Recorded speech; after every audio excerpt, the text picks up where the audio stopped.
И снова здравствуйте, мои уважаемые зрители. На дворе у нас продолжается 1 апреля, и следующий мой материал также будет о военных событиях на Украине.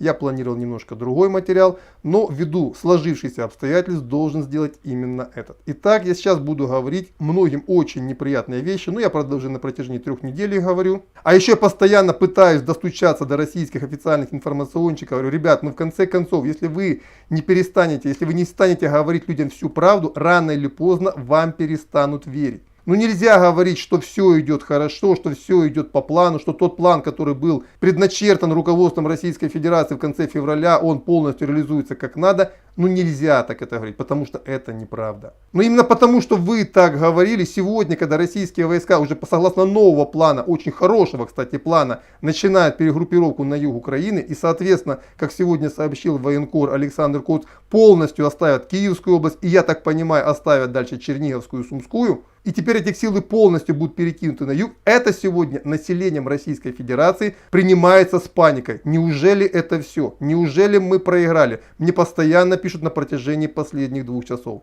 А я им постоянно стараюсь отвечать: нет, мы сегодня именно стоим в начале нашей победы. Потому что наконец-то вот эти оковы предыдущего плана, а я хочу его напомнить, я его сказал впервые, по-моему, недели 3 назад, что в начале Российской Федерации руководство планировало привести к власти вот эти украинские старые элиты, так называемые пророссийские элиты, которые им пообещали, что они смогут убедить власти юго-востока Украины перейти на их сторону, и, соответственно, таким образом очень быстро в Киеве может быть приведен к власти пророссийский режим. Именно исходя из этого плана, вокруг Киева концентрировалась мощнейшая группировка, которая должна была это сделать. Украинские элиты предали Российскую Федерацию, и, соответственно, штурм Киева был отменен. И группировка, которая готовилась для этого, она стала бессмысленной. Более того, тыловые части не были созданы. Опять же, россиянам обещали, что украинские политические элиты об этом позаботятся, да? А наличных сил, а напомню, сейчас на линии фронта со стороны Российской Федерации сосредоточено не более 200 тысяч человек.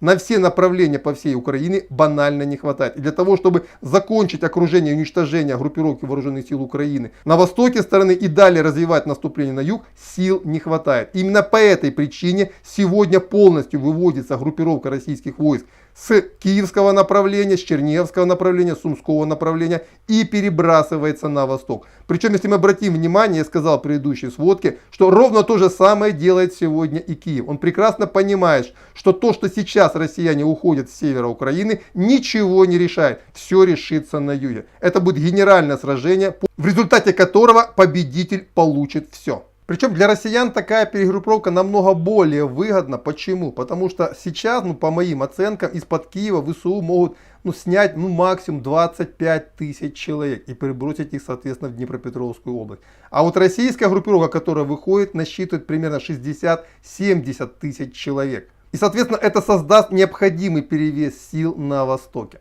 Плюс к тому же это открытая степь, и если не считать агломерации Донбасса, не сильно урбанизированная местность, которая гораздо более благоприятна для ведения войны, когда у тебя полное превосходство в воздухе и в тяжелом вооружении.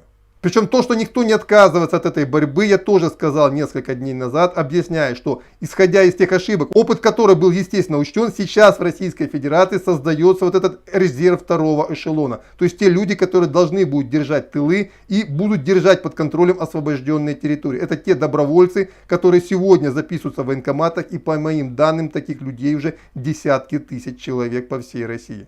А еще прямо сейчас и довольно успешно создаются военно-гражданские администрации в Херсонской и Запорожских областях. Именно они станут такими, знаете, пробными камнями, на которых будет отработана эта технология. И когда дальше войска Российской Федерации после победы на Донбассе пойдут освобождать Украину, вот этот вот опыт будет тиражироваться. И это будет новая элита. Не та элита, которая предала, а та, которая была рождена в горниле войны.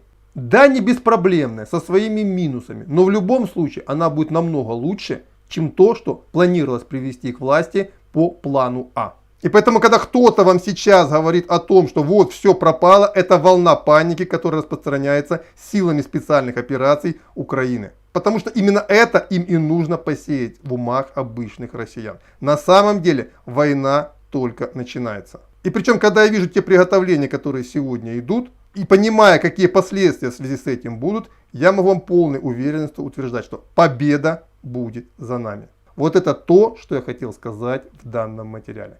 На этом пока все и до свидания. Не знаю, будет ли сегодня вечерний обзор военный. Ну, надеюсь, что будет. Пока не могу сказать, что он будет на 100%.